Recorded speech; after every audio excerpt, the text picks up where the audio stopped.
Section 0.2 is about imaginary numbers.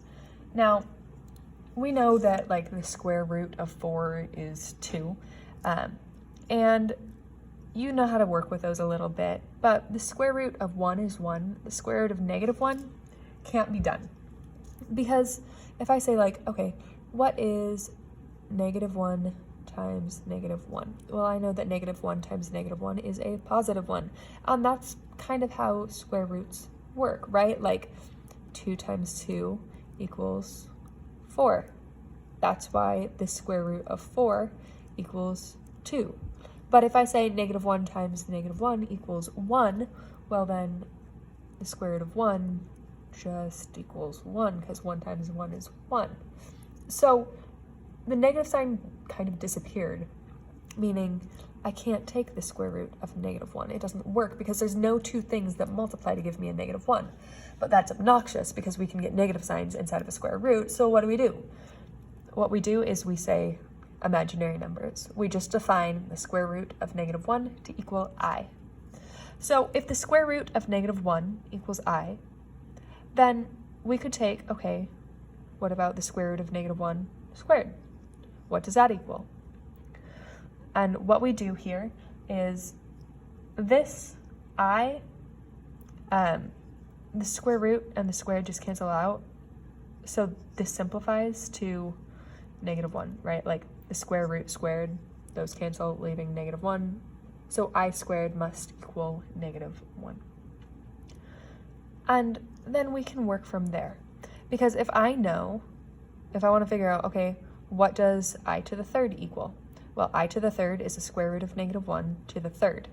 But I to the third is also the same thing as I to the first times I to the second. I to the first is just I. I know I to the second is the same thing as -1 though. So that must mean that I to the third is equivalent to I times -1 or -I. We can continue this process though. The square root of -1 to the fourth is the same thing as I to the fourth. But to simplify this, I could say, okay, I know that I to the fourth is the same thing as I squared times I squared. Because I to the fourth, that's just like I times I times I times I, right? Like 4 of them, and I can group them in the first two and the second two. So I squared and I squared. Anyways, so we have this I squared times I squared, but I know that I squared equals -1. So -1 times -1 equals a positive 1, because a negative times a negative is a 1. So far I have I, -1, -I, and 1 when I'm simplifying all this junk. If I want to simplify I to the fifth, again, same thing. I to the fifth is the square root of -1 to the fifth. When I want to simplify this, I can say, okay, well, I to the fifth is going to be the same thing as I times I to the fourth, right?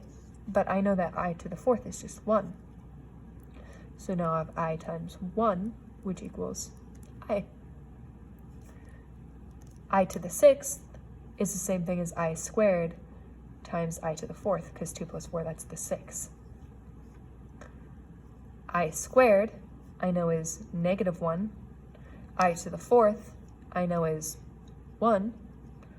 So -1 times 1 is just -1. So I have an I have a -1. We're going to do it 2 more times, I promise, that's it. Then we're going to have I to the third times I to the fourth, right? Because 3 plus 4 is 7. That's how we add the powers. I to the third, we already knew, was equal to -I. I to the fourth equals 1, so that's just -I. And over here, I to the eighth, that's the same thing as I to the fourth times I to the fourth, because 4 plus 4 is 8. And I to the fourth equals 1 times 1 equals 1. So at this point, you should have noticed, hey, these two are exactly the same. The pattern repeated itself. It just took 4 numbers. Now that's kind of like our clocks. That's why we did that problem earlier. Because our clock repeats itself, it just takes 12 times to repeat itself. Here, it takes 4 times to repeat itself. So we can make a little clock looking thing, and I am actually going to start off on the side. I'm going to start off right here with I to the first. I to the first is the same thing as I to the fifth, which is the same thing as I add 4 more to that, to the ninth. Or I could even actually go the opposite direction. We'll get to that in a second. Let me just go to the next one here. Okay, all of those are equivalent. Down here, I'm going to say I to the second is the same thing as I to the 2 plus 4 is 6. 6 plus 4 is 10. I to the second is the same thing as I to the 6th, which would be the same thing as I to the 10th if we kept going. And I'm purposefully leaving a little space here. Then we can go back up. I to the first, to the second, I to the third is the same thing as I to the 7th, which is the same thing as I to the 11th, right? Because the pattern just keeps repeating itself. It's the same every 4. And then I'm going to go I to the 4th equals, and I left some space here on purpose, I to the 4th equals I to the 8th, which equals I to the 12th. And we're going to go down. I'll come back to this in a second. So if I look, 1, I to the 1st, to the 2nd, to the 3rd, to the 4th, to the 5th, to the 6th, to the 7th, to the 8th, to the 9th, 10th, 11th, 12th, right? Like it's a circle. You could just keep going forever. Or you could swap and go the other direction on this circle. And instead of saying, counting up 1, 2, 3, we could go 3, 2, 1. Here would be I to the 0. I to the 0 is equivalent to I to the 4th. And anything to the 0 equals 1. So that makes sense because this location, I to the 0, I to the 4th, I to the 8th, I to the 12th, all equals 1. Any of those are equivalent to 1. Over here, we could go, I said 0, this could be I to the negative 1. But all of those are equivalent to, if I check the third, they're all equivalent to negative I. And notice they're all 4 apart. Negative 1, 3, 7, 11, you just keep adding 4 or subtracting 4, and you got it. Down here, I would go, okay, I to the negative 2. So negative 2, 2, 6, 10, I'm adding 4 or subtracting 4. And I to the second was equivalent to negative 1.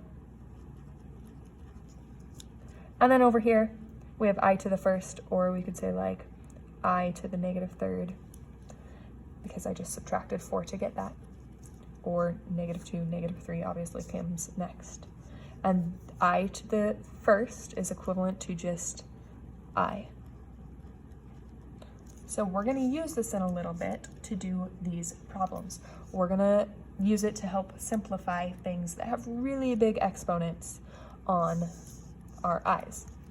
So right here, for example 1, we have I to the 53rd. Now I could draw this circle and I could go 1, 2, 3, 4, 5, 6, 7, 8, all the way to 53 to figure out which position 53 lands in. But that is obnoxious. So instead, we're going to use that long division we talked about. We're going to take our 53 numbers and divide it by 4, because there's 4 locations on the circle. It'll always be 4 because a circle always consists of 4 locations. When I do that, 4 goes into 53, 1 time, that's a 4, subtract, 5 minus 4 is 1, drop the 3, 4 goes into 13, 3 times, that's a 12, subtract, and we have a 1 there. We're going to stop and say our remainder is 1. This tells me that when I start off, I have I go around the circle starting at 0, 53 times, I go around 53 times, and then I go 1 more location. I have I to the first. Whatever this number is, that is what we care about.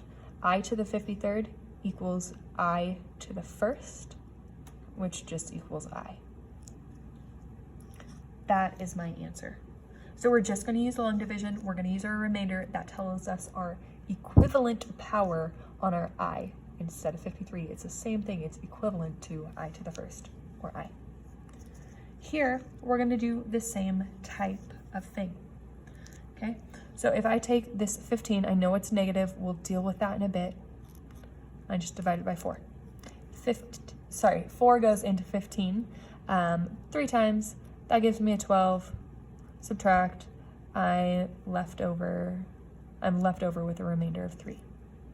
So we're going to do the same thing. This time, we're just going to say, okay, it's equivalent to I to the negative third. Now, if you don't like that negative 3 we saw up here, you can just add 4 to any of these locations, and we're good because it repeats itself every 4 times. So this is equivalent to I to the first, or you could just look here and see, yep, I to the first. So that equals I. Again, whatever your remainder is, that's the important number. That's what I goes to that power to tell you what location you're at.